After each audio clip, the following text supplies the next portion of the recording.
On December 10, 1918, Everett was in his barn milking a cow when he was struck by fire from behind. Suspicion immediately fell on Major Clark. The story that people were spreading was that Major took out Everett so that he could have Maggie to himself, but there was no evidence to support this. In fact, the evidence supported the opposite.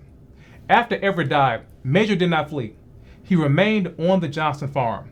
He had not done anything wrong and didn't think he had anything to run from, but none of that mattered because Major was soon arrested. Even though blame had been placed on Major, there was still no confession. So officials decided to make sure they had one before his first court appearance.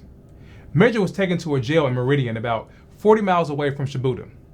Once there, Major was stripped naked. He was then made to sit on top of a vise. The white man then crammed Major's testicles into the vise, between its metal jaws.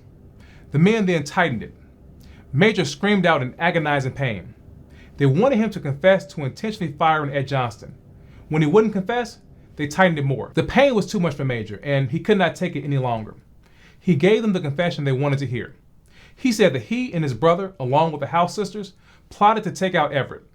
He told the men that he waited in the barn and he hid, and he fired at Everett through a crack from behind. It didn't matter that what Major said wasn't true. All that mattered was that he confessed.